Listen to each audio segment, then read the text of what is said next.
Hi, welcome back to the Slasher Siblings podcast. I'm your co-host Cicely, And your host, Hayden. and today we're talking about Halloween with Michael Myers. Halloween came out in 1978. It's rated R. It's an hour and 31 minutes, and it's a 7.7 on IMDb. I always want to say IMBD.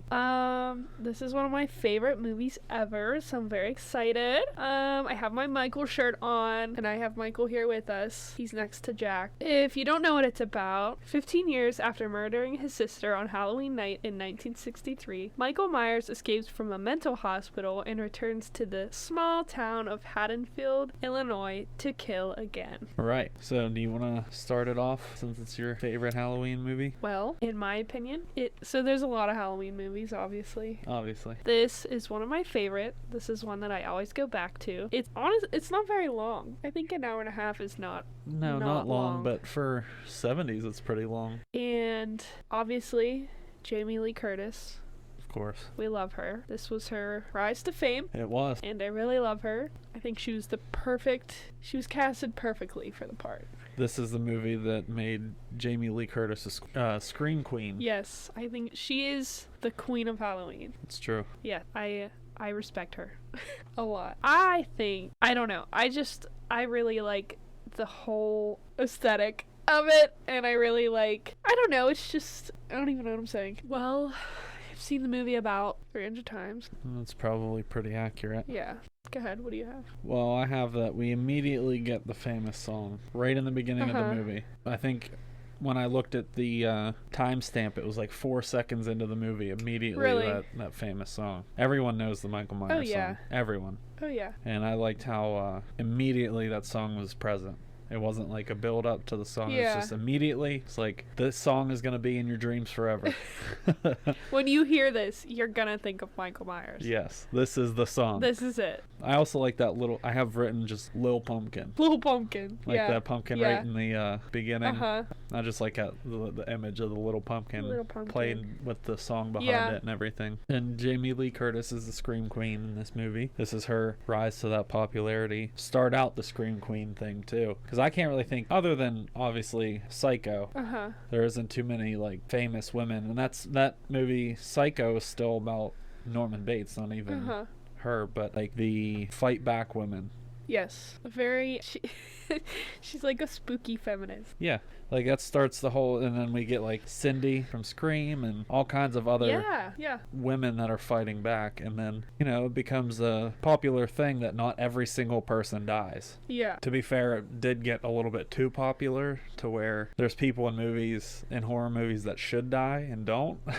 They have no reason to be alive in that movie, but they're still alive just because they need one person to survive at the end. But I have some things written here, some things that I found funny, some scenes that I liked and stuff like that. The first one here is that the boyfriend wasn't calling back. Right in the beginning, he wasn't calling. No. She goes, okay, call me tomorrow. He goes, yeah, sure. He wasn't calling. No, I thought the same thing.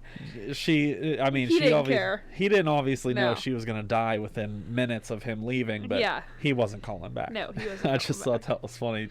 I noticed that it was too. very obvious he wasn't calling back. He was like, okay. Yeah, sure. Right. But this movie, I like that this movie keeps a question in your head like the whole movie and doesn't ever really give you an answer, is why did he kill his sister? Yeah, there's no rhyme or reason. There's no real reason. They don't tell you anything. No. I think they mention it later in one of the other movies, but we're talking about just Halloween 1. Why did he kill his sister? You don't know. The whole movie, you don't know. They don't give you an answer. Yeah. And I like that. I like that they have like an unanswered... Or like what his motive is, or... Exactly. I like that he has a killing motive just for the sake of having a killing motive. Yeah. He doesn't have a real reason. It's just like he wants to kill. And he was young too. It's not like he just had a clown costume on, picked up a knife, and was like, I'm gonna go stab her. Yeah. I did like the his POV.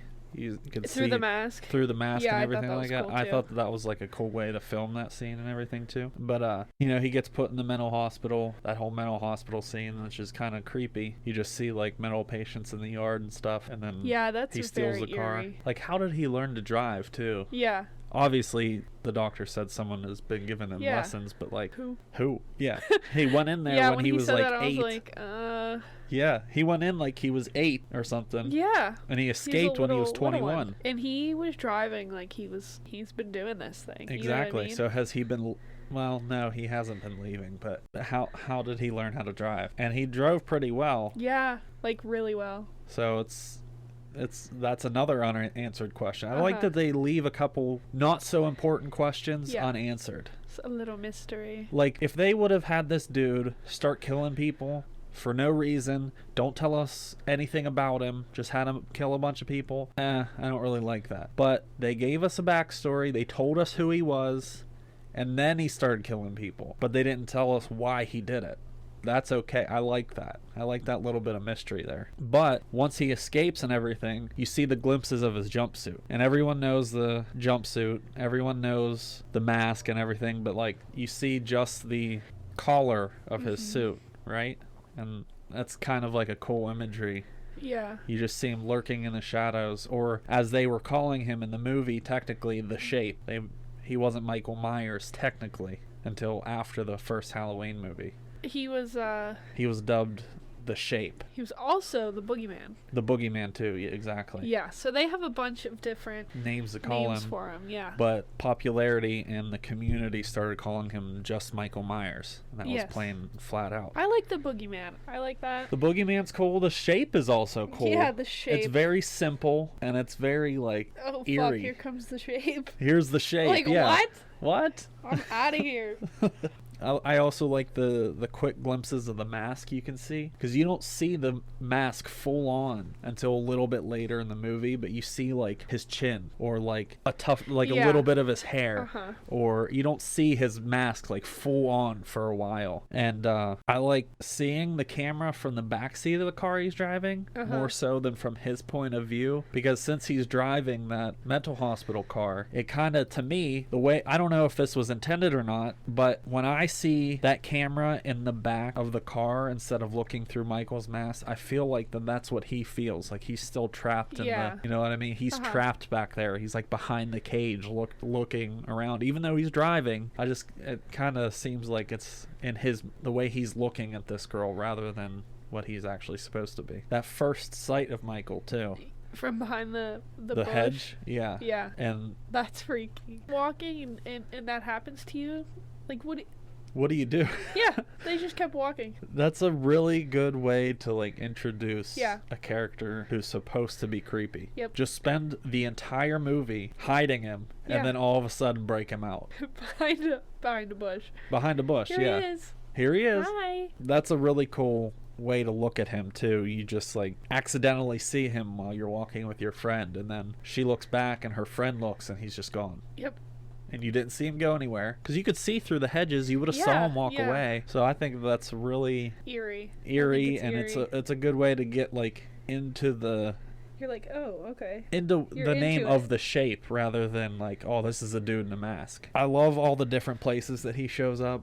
Behind bushes, behind hedges, behind trees, outside of windows. Yep, I was about to say looking through windows even. Like, it's always such a cool place that he shows up. He's always in a creepy way. Yeah, he's just creeping. He's just creeping through the streets in the car. You can't even see him in the car either. No. I like that they don't show everywhere. You can't see him. You might see glimpses of him, but you don't actually see him. Yeah. Even when he's chasing people, you don't see him. There's no light on him, but you can see his figure walking towards you. I really like the way that was done. I like that he drove right past the doctor in town. The doctor was talking to the sheriff, and then he drove right past. He said, I need to talk to you, and he drove right past him because he was following the girls. Exactly. And it kind of showed that like mystery and how he gets around. He just drove straight past the dude who knows what he looks like and what he's looking for, and he's just there. He just drove straight past him. Granted, he was looking the other way, but it still shows like, I'm going past people that know what I look like, and they don't see me. Exactly. Something else I thought was funny was Lindsay is completely oblivious to everything going on. Literally. Annie's like spilling stuff on herself, yelling that she needs a robe and all this other, and Lindsay's just sitting there watching TV. not giving a single care. I just thought it was really funny that she just sat there and watched her. So he has a bunch of kills off screen. There's that dude, he just was dead in the bushes that the doctor didn't see. He just saw the truck and stuff like that. But like, we also see his first on-screen kill with Annie, besides his sister. Yeah. I mean, like, as Michael Myers is the person we know him as. We see with, her name was Annie, right? Was that Annie? Annie, the friend that was also babysitting. Annie, Laura, and what was the other one? Her boyfriend. Huh? Annie, Laura, and Linda. But Annie was his first, like, actual on-screen kill that we've seen him actually do, other than his sister. And it makes me, oh god, like when I get in my car, you're checking the back turn around. I'm like, I mean, usually there's dogs back there anyway, but I just gotta check. You know what I mean? We're gonna swing back around to that once I got through these couple more. Do you remember the Scream's rules to survive a horror movie? Do you remember what all three of the rules are? No drinking. No drinking. Or drugs, yeah. No sex. No sex. And never say I'll be right back. And never say I'll be right back. What does the boyfriend do? Oh, he does it all. All three of them. Yeah. He was drinking. He had sex, and he told her, I'll be right back. Yep, I didn't even pick that up. That's so funny. And guess what? I'll see you in the kitchen with a knife. Ah. Michael Myers found the boyfriend who did all three rules in the kitchen with a knife. Did not even pick that up. That is so funny. I guess we could have said that on the Scream episode, but this is a good time to talk about it, I think, is that Scream got those exact rules from Halloween. And it was also a good callback to the movie of Halloween. Also, once again, showing your respect for the previous Yes, I didn't even pick that up, but that's right. He was going to get a beer. Exactly.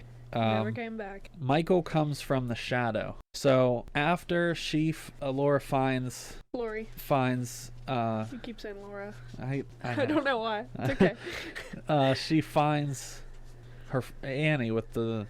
the headstone and everything. Yeah, on the bed.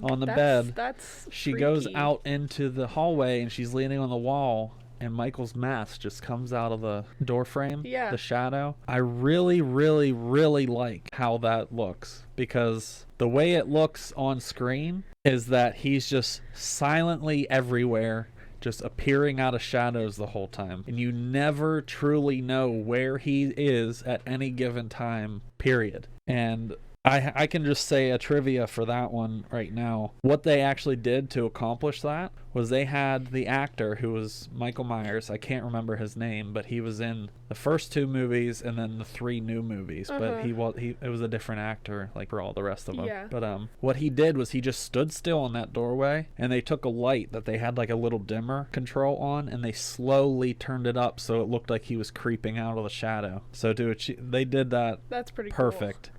They wanted it to look like he was just silently stalking her, coming out of the shadows, so they just turned a dimmer light on really slowly. One of my favorite lines in this movie is, "You can't kill the boogeyman," said by Tommy, the little kid. That's one of my favorite lines out of this whole movie, is because that exactly personifies Michael Myers. Yeah. You can't kill the boogeyman. And I haven't seen the brand new one yet, but I haven't either.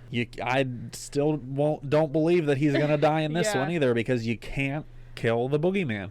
Even if the whole point was for this epic showdown between the two of them, you can't kill the boogeyman. And I love the ending of a continuation, so they perfectly set themselves up for a second movie. Yep. Obviously. Yeah. And I love movies that do it this well. So he gets shot many times, falls off the balcony, hits the ground, and is gone. He's gone. He's gone. I love that type of mystery ending. It's not like, oh, he ran off. Like, you don't actually know what happened to him. No, you don't know. He's just gone. He's just gone. He could have ran off. He could have crawled off. He could have just evaporated, because he could be a supernatural being for all we know. We don't know what he is. He's just definitely gone. Not like a normal human. No, that's for sure. He just took stabbings, eye pokes, bullets to the chest, falling off balconies, punching and kicking through doors, and he's just picking people up off the ground and stabbing them straight through to where they stick to a door. Like, he picked a tombstone, a headstone out of the ground and carried it to the house. It makes like you this wonder, dude is supernatural. Yeah, and it makes you wonder, like what happened to him in the mental hospital. Yeah. Like what was he doing? What the hell was he doing to prep for all this? No idea.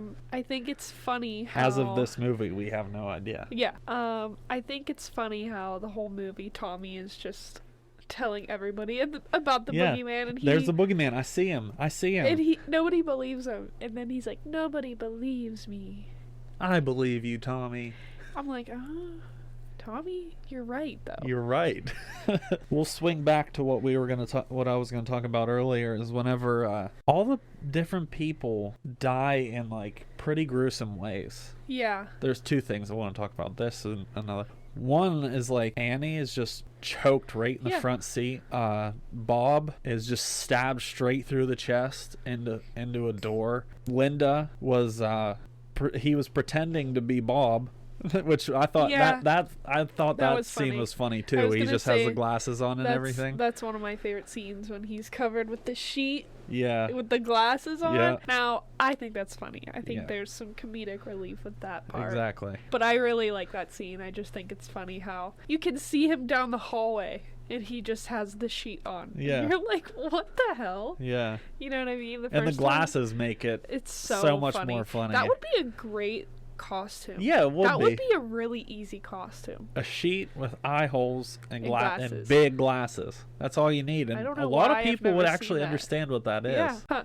That's funny. In addition to how gruesome they die, I also want to talk about the funny ways that they die, like that they were leading into the death. Okay, so what I actually mean is like how Annie was like thought she was gonna die like the whole time she was in the laundry room. Yeah. I just thought it was so funny, her like freaking out the whole time and like getting stuck in the window. Yeah, and then Lindsay had to come save her. And like I just thought that whole scene was funny. Like it was obviously so you could see her underwear. Yeah. It was 70s horror. You got to see that kind of stuff. Yeah. Or people lose interest, they think, or whatever. But I just thought it was funny. Like her foot was stuck somehow. And yeah. Like that scene's pretty funny. Yeah. And Lindsay picking up the phone. Like, she got stuck in a window. And then the way Bob died, he's, like, looking around for people, like Annie and all. Or, no, he was looking for Lori, right? Bob? Yeah. Who was he looking... He was looking for one of the friends, opening up every door, and then all of a sudden, Michael comes out. I think he's looking for Paul. And Annie, I think. Okay. Well, I just thought that was funny that he's like looking around for people and he comes out and this is not who you were looking for. And then Linda thought Michael was Bob trying to scare her, so she thought it was all nothing and going talking on the phone. And I just think it's funny that like she was like, "Oh, how funny. Haha, that's like, we know who this is." Get up, bitch. I just thought it was funny of like all the different ways that they just thought it was like a chill. Oh, it's chill. nothing. That's fine. Like they weren't creeped out by anything. They had no idea it was coming except for Lori. Yeah. I also want to talk about the okay, so the next thing is that what I like about this movie, what I really enjoy about this movie is the fact that you never know where Michael is. Very creepy. You never truly know. They try to make you think, oh, he's right here. Oh, no, he's over here. But then he ends up being somewhere that you never thought he was. Actually, he's right behind you. Exactly. I love that, like I said earlier, the feeling of mystery and the fact that you can't tell where he's coming from. They tell you that he's going to come from the front door and he comes in through the attic door. You know, somewhere that you didn't even think that he was coming from. Like Bob, you thought he was going to come in that glass door. And then you thought he was in the closet. But you didn't actually see or know that that white door was there that he was hiding behind. So he starts to walk over and all of a sudden he's jumping at him. Yeah. For Annie, you thought that he was going to come into the garage and kill her, or because the door was locked, you know. And then you thought that maybe he was already in the car. But she runs in. You thought that she was going to die in the house because he locked the door. She was coming in to get the keys. He was going to kill her inside the house. No, that's not what happened. She comes running back out. The door's unlocked. So you think, oh, okay. She's going to get in the car and he's going to bust in the door and kill her. Nope, he comes out the back seat. And then Linda, you didn't really know where what he was going to do to get to Linda in a very funny way. He just appeared out of nowhere. Yeah. It's just, I think he's very nonchalant about it, which makes it like kind of even creepier. He doesn't say anything because he just walks up and he's like, he has no lines in the movie. No. That makes him even creepier. He says nothing. He's very cold, very serious and nonchalant about everything he does. And just like slow. Yeah. Like he doesn't run. He doesn't need to. He's like, I'll catch up. I'll get you somehow. I'll catch up. I'll appear in the attic whenever you're in the basement. Like, there's that one scene where Laurie is like turned away from him, and do you remember this? He was sitting on the couch behind her. Yeah. Just sitting there. Yep. Oh my god, terrifying. He just knows exactly where he needs to be to get anybody. Yeah. I think that this is a good slasher movie. There's not too many. There's only, 4 deaths in the whole movie? Sounds about right. And there's 2 of them that show blood. 5 deaths and 2 show blood. His sister and the dude in the bushes. The other 3 don't really show blood. But even though that's a low kill count, I would put, you can argue between who's better between Jason and Michael, but they have to be 1 and 2. I personally, Michael's the best. I think Michael Myers is the best killer too, but I also acknowledge that Jason has the highest kill count. Yeah. He's killed the most, I believe. I mean, to be fair, there's 13 movies with him in Yeah. it, but he's still killed the most people, I think. I also really, really like this music. Mm-hmm. The sense of urgency, the sense of like mystery. It makes you scared. Yeah. Like, and I know that they put the music louder than the movie. Like, yeah. It's loud, and you're like, oh shit, he's coming. Plus, people still in real life, people get scared when that music's played around them. Oh my god. And it's just music. Yeah. No, people actually get frightened by it. And I think that that's a good, lasting, like, horror movie, is to be scared of one aspect being played out in public. Yeah. And you get a creepy, scared feeling about it, you know? For me, it's a little comforting. Yeah. So I'm like, I'm like, cozy up I and love watch this. Halloween. This is a good movie, you know? Yeah. But no, I really enjoy all those things about that.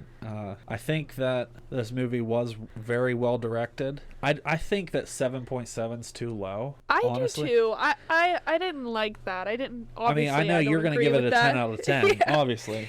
But I wouldn't give it lower than an 8.5. No, I'm going to give it a 9. You know, I know we do that usually when we're done talking about the movie, but I would give it honestly a 9. Yeah. You know, the directing, the writing, the scenery, the way he just appears out of nowhere, all that stuff is a very good horror movie. I don't understand why it's so low like that. I liked how they gave us like a look into everybody's life too. Like what the kids do and how they're all, you know, and kind of how they all pick on her for being like so smart and and like they kind of think she's a prude and whatnot, but she's the one fucking that survived. So I mean, she's the one that technically made the rules. Yeah. So because she didn't say I'll be right back. She didn't have sex or drink or do drugs or anything. Well, I guess she smoked marijuana, but just a little bit. A little bit, but that wasn't when he was around killing everybody. But I like the scene where she's in the closet. That's a very that's tense like scene. that.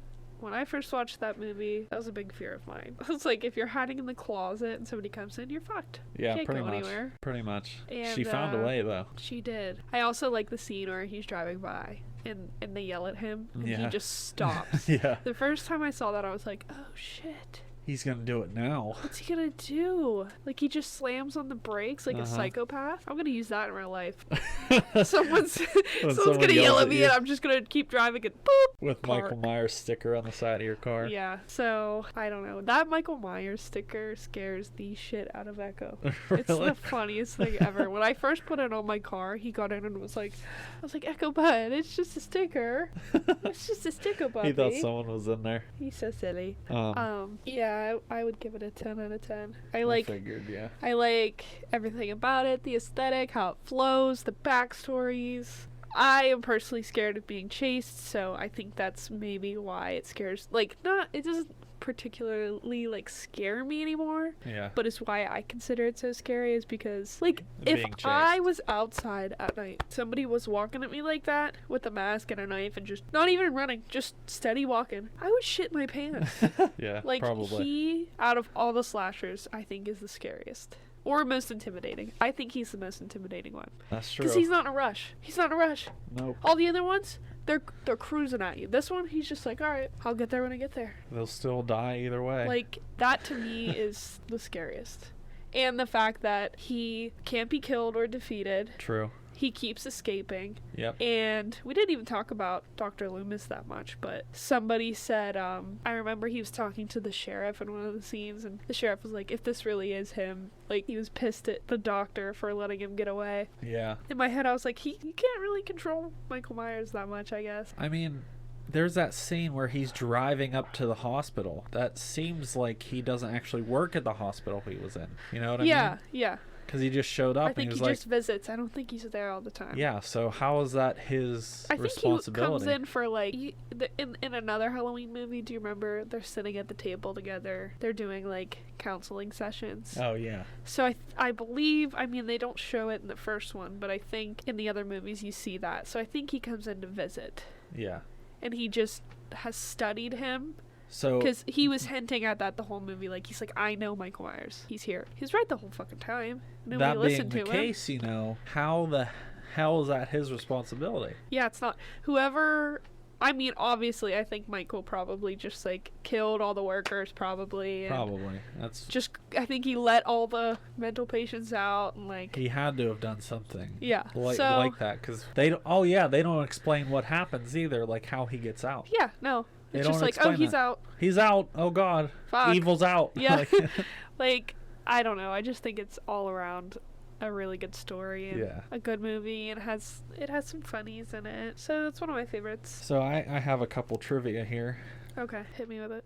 So you remember that scene with the dog? Yes. The terrible scene with the dog, the German Shepherd. Yes. The way they got that scene was that I think if I read it correctly, it was the actor playing Michael was holding a dog like in sitting position, like how we hold Honey Bun. Yeah. And just put the dog down, and they recorded him putting the dog down. And they put it in slow-mo. They slowed it down to make it look like he was killing the dog, to make it look like he was, you know. Yeah. And he was just that putting makes me so sad. But all he was doing was putting him on the ground. Yeah. That's it. Yeah. Really, technically. I always try to block that scene out. Yeah, but in the movie, it's supposed to look like he killed the dog, but in reality, the way they got it was just in slow motion of him putting the dog down. Yeah, the dog's fine. So Jamie Lee Curtis's mother is the woman from Psycho. Oh, interesting. Some people might not know that, some people do, but her mom is the lady who was in Psycho in the shower. Yeah. You know, the main lady of Psycho. Wonder if that's how she landed the part, or... So I'm sure it helped. That was what I was talking about earlier, is the fact that, like, she's also another famous woman in horror movie, even though the movie was about Norman. So it kind of, like, runs in the family a little bit. So, like, horror movies are, like, seems like it's Curtis's family destiny or something. Yeah. But, Paul, the boyfriend, that's Carpenter. Oh, okay. Yeah. Cool. He was the boyfriend, Paul. I didn't know that. That's he just cool. called on the phone. That's why you never see him. Yeah. He just did the voice for it. Yeah. So it was... That's funny. I didn't know that. Carpenter, yeah. And my last little trivia here is that they had a $300,000 budget, and it took 17 days to film this movie. 17 days? And it ended up, all in all, and today, that movie has made $1.5 billion. Wow. And it is the world's most successful, like, indie movie or whatever. Like, I forget how they explained it in the trivia that I saw, but it was almost like a home movie, kind of. Like, it was the most successful, like, home movie, like, ever. Wow. And today it has had $1.5 billion. That's insane. Over the years, yeah. And they I had a $300,000 budget. 17 days? That's a very short amount of time. Yeah. Like, that's insane. Well, they wanted it to seem like it was all in one day. Yes. All in one night. That way, not only so they could say it was during Halloween every year, but they also could limit the amount of costume changes to help with the budget. And they also wanted it to be like, they didn't want to have like 6 months of filming so that they had like weather changes and stuff like that, because change, because it was perfect. It's supposed to be Halloween. Yeah. It's supposed to be all in one night, so they made it in 17 days. Wow. just to have that, you know. Yeah, because you can't really, I mean, there's a lot of scenes outside, so. Yeah, you can't really be in winter during Halloween. No. I mean, you can. Technically, it does snow sometimes during Halloween, but to have one scene, it's just snowy, and like the next scene it's back to being leaves, like that wouldn't work, so they had to get it done and get it quickly done. That was all the trivia, other than like, you know, this is what started off Jamie Lee Curtis and stuff like that, but like she's awesome. She really is awesome. I really love her. She's unproblematic, and even her other movies are great. I love her in Freaky Friday.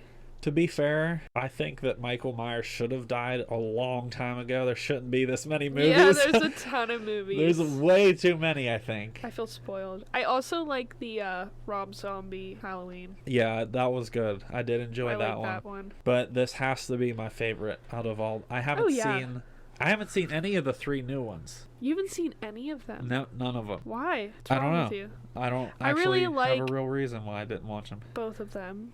I haven't seen the newest one. Yeah. So I can't say, but I'm excited to watch it. That's Halloween Ends for anyone listening. But I liked Halloween Kills. I really liked it. The first one's just Halloween again, right? And then it's Halloween Kills and Halloween Ends. I've heard some things about Halloween Ends. People don't like it. People like it. Yeah, I've heard that too, but I was like, you know what? I'll be the judge of that. I will.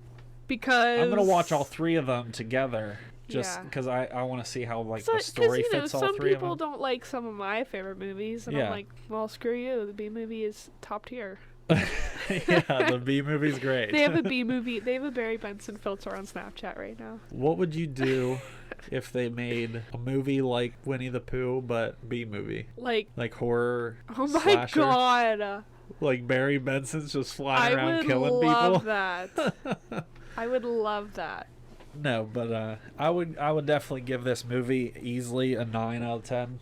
I think it deserves way higher than what it actually got on IMDb. I think that's kind of crazy. It's only a 7.7. I feel like that 7.7 is way too low. It should be higher than that, because this is a well-written, well-directed movie, and it's the start. It's a classic. It is. It really is. It's Halloween. And I get like the classic title didn't start for a while, but still, like, how I like IMDb because it's like the audience rates it rather than like some critic that probably just had a grudge against the movie before it even started anyway. But I feel like the audience is wrong about some of these movies, because I mean there's audience that aren't gonna like Halloween regardless. Yeah, but that's just life. That's just how it goes. It definitely should deserve higher than a 7.7. I think so too. How do they get what do they base that off of? People reviewing it? Yeah, people rate it and then review it. So not like... That 7.7 is an average of the audience who saw Got it. Lame. Who's voting that low for this movie? Yeah. There's like 1s and 2s. What? And then that gets averaged into it. Okay. And then there's like 10s and 10s. I didn't realize that's how that app worked. Yeah. Okay, makes sense. So now I think it's time for the thriller. The mini movie. The Thriller 13-minute music video. That came out in 1982, because Thriller, the album, 1982. Same year as E.T., the extraterrestrial. Just so you know, we didn't write anything down for Thriller. She's just rattling this off the top of her head. Yes. Came out the same year as E.T. Good year. 1982 for me. Thank you. I have a shirt. I could have wore that shirt too. It's Michael Jackson and E.T. I desperately want his leather jacket. You think I don't? I have Michael, and then E.T.'s like on its shoulder. I have a bunch of Thriller shirts, a plaque. Oh, I play the Thriller album, the vinyl, all year round. Oh yeah. Doesn't matter when it is. No, it doesn't matter. I'll play it. It's the most. It's a classic album. It's a very classic album. The music video Thriller is a 13-minute. It's considered a movie, a mini movie. Mini movie, yeah. At the very beginning, did you watch this recently? Oh, I watched it today. Okay, so you saw the beginning where he says, he's not affiliated with a cult. The very beginning, the first thing that pops up Oh yeah, the quote or whatever. Yeah. I always thought that was like very funny because he had to put that in there so people were like, "What the hell is Michael Jackson doing?" He just wanted to make a horror movie, spooky video. Yeah, that's all. It. So he had to like clarify. It had to match up Thriller. Yeah, what do you think Thriller was about? Flowers, bees, and butterflies? Like, come on. What are you talking about? So I like how the beginning is a movie inside the music video where he asks the girl to be his girl. And she says, "Oh, Michael." And then the moon, it's a full moon, and he says, "Get away from me!" And he starts turning into a werewolf, and she starts screaming. And he for 82, that's pretty intense. That werewolf. Not only that, that's pretty good. Like their makeup and costume stuff for this whole video, not just then. Like the zombies and everything in the video, but like that werewolf stuff was cool. So I really like the way it all starts. So he's they leave the movie theater. Okay. We didn't even talk about that. Okay, we need to just analyze this whole thing. So he turns into the werewolf. She screams. They pull out of the movie, and it's Michael and the girl sitting there. And the famous eating popcorn always smiling. He looks so cute. And I love that leather jacket. She wants to dip, right? Yeah. So she leaves. He falls out. He follows her out. And then the almost movie didn't for theater, a second though. The movie theater says Thriller. That was beautiful. Yeah. That was beautiful. And then they run out. Oh my god. I just can't. It looks so cool. So then he's like, "Were you scared?" She's like, "No, I wasn't scared." I wasn't really that scared. I wasn't that scared. And then that's when they start walking. And then it all goes into that. I love the way that the singing starts. Like so the way he's acting and dancing is like he's just talking to her. Yes.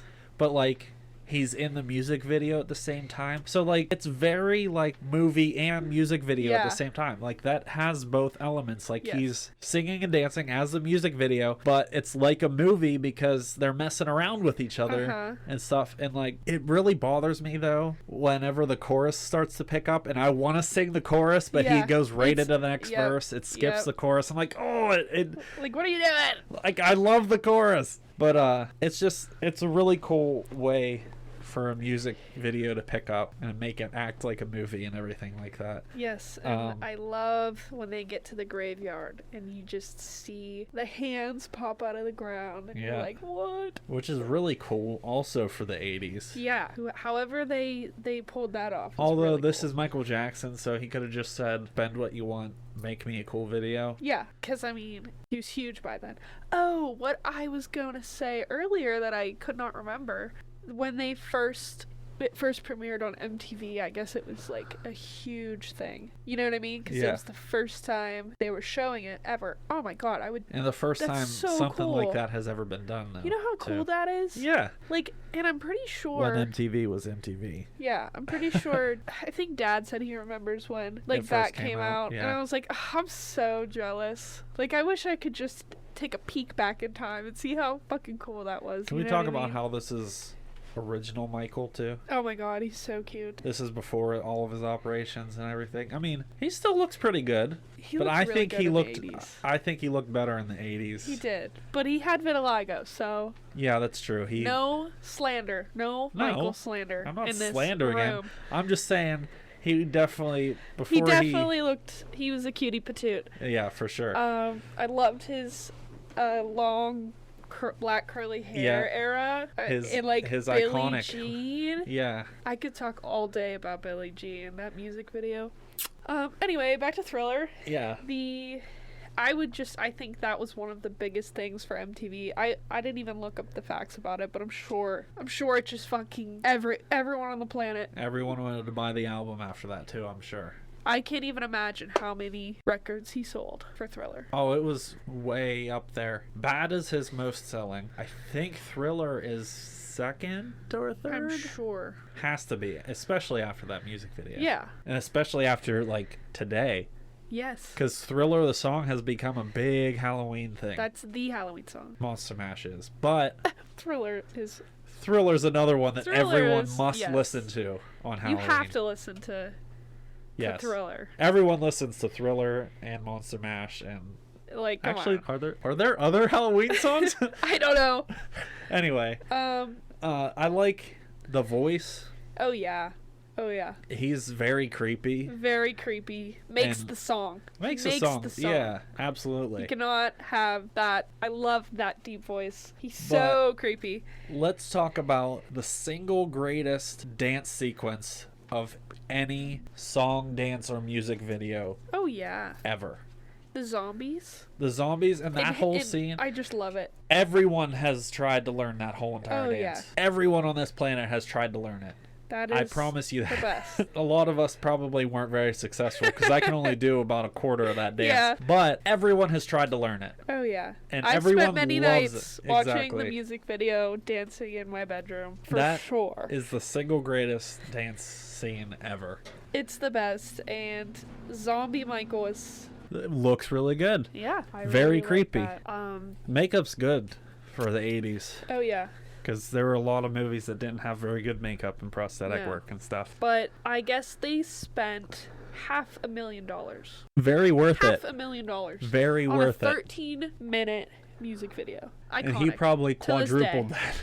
To this day. In a week. I really like the story of that whole mini movie, you know? Oh, me too. The whole they're in a movie theater and all of a sudden, you know, they're in this dance sequence. I love the integration of the movie music video thing. And I also love she's running from the zombies. Zombie Michael.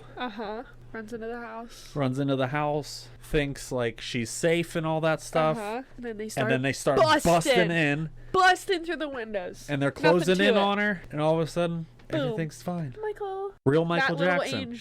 That little angel just pops out of nowhere. Perfect little angel, Michael. And then comes out of nowhere, and they start walking away. And then there's that famous bam! Turns around. I was evil the whole time. Just kidding, I'm still evil. I'm gonna eat her brains later. Yeah, I think that as far as music video goes, and I know this is a movie technically thing, podcast, but that gets a 10 out of 10 as far as music videos go. Oh, that is my favorite music video. It's so good. I love a lot of Michael's music, very much of it, but Thriller or Smooth Criminal has to be my favorite songs from him, and Smooth Thriller Criminal's a banger. Is easily. And I really love the Smooth Criminal music video too, but there's music video is amazing. Something about the Thriller music video just beats that every time for me, even though I love that music video. I saw the Smooth Criminal suit in person at the Rock and Roll Hall of Fame. In Cleveland? Yes. Yeah, we did too, and it was amazing. It was the suit from On Tour. I don't think it was the music video suit. Not the music video. I think it was from On Tour. So me and my wife just got back. And I'm looking at it. Oh, and the glove. I'm looking at it with my eyeballs right now, and it's spinning. Amazing. So my wife and I just got back from our honeymoon in Jamaica, and we were staying at this resort that had a show every night, there was like a Bob Marley tribute and a Michael Jackson tribute, a folklore and stuff like that. And the Michael Jackson tribute did Thriller amazingly this whole time. We FaceTimed Cicely so she could watch it because she loves Michael, but obviously it was just amazing how this was truly a tribute to Michael, and they did a fantastic, amazing job. We stayed at the Excellent Resort, so if anyone plans to go to Jamaica, stay at that resort and make sure you're there on I think it was a Wednesday to watch the Michael Jackson tribute show, because it was fantastic. His outfit in Thriller is amazing. I really want that jacket. Iconic. That jacket is amazing. That you see that outfit, you know who that is. You know where that is. But yeah, exactly. We know exactly what music video that's from, and that's the thing about his outfits is they're all iconic. You know that the red is from Thriller. You know that white suit is from none other than Smooth Criminal. We know Billie Jean had that black leather jacket, right? Yeah, but Billie Jean is where he started the glove. Yeah. So. And then what was it? Was it Bad that he switches between black and white? Bad is when he's in the leather suit. Yeah, doesn't he? Like black leather with chains. Doesn't he switch to a white one? Anyway. Either way, we're getting off topic. Yeah. I don't know. Either way, both Michaels have a special place in my heart. Michael Myers, Michael Jackson. Perfect Halloween wrap-up. My little Halloween men. I love them. So I need a I need to add Michael Jackson to the pop. Well, if you have $800, you can get a Funko Pop oven. I'll never have that, but it's fine. But yeah, this is our spooky season Halloween podcast. We're still gonna make these throughout the year until we feel like it's not fun anymore, I guess. I'm having fun doing it. I'm having a good time. But this one's probably going to be a little longer of an episode, not only because we talked about Halloween and Thriller, but like we had to talk about Thriller. We had to Thriller. Number one, but it's a holiday. Why not have a little bit of a longer podcast? It's the best holiday. And yeah, like I said, until we don't really feel this fun anymore, we'll just keep doing it. We have plans on movies all the way up until Christmas, so we have Thanksgiving and Christmas movies coming up. I think there's plenty of ground to cover. And we're going to start talking about, after Christmas, we're going to start doing movies of like recommendations, obscure movies that are notoriously bad horror movies, some that are notoriously the scariest movie ever made or whatever. We're going to do a bunch of different things for the rest of the year until we get to holidays of like Easter and stuff. Yeah. And listen to or watch scary movies about that holiday. Like Christmas, we're going to watch Gremlins. Yep. Krampus is in there. Nightmare Before Christmas is in there. And Christmas time, not going to tell you who just yet, but we're going to have our first guest on the show. Our first guest. We're going to figure out how that's all going to work, but we're going to have our first guest come Christmas time. Yep, that's very exciting. So that's all for our Halloween episode. Do you have anything you want to I just want to say I'm very passionate about both of these topics we talked about today. I love Halloween, and I love Michael Jackson. That's right, she does. All I got. That's all you got? That's all I got. All right, we're going to sign off. Thanks for listening to this one. You. Leave reviews, ratings, recommendations. You can do all that on our Facebook page we made or on whatever podcast thing you're listening to. Tell us how you feel about Halloween and Thriller. You can tell us your favorite movies and we'll end up watching them eventually. Or we got if there's a list. any other spooky music videos we should watch. Exactly. Let us know. All right, thanks for listening. We'll talk to you next week. Catch you later.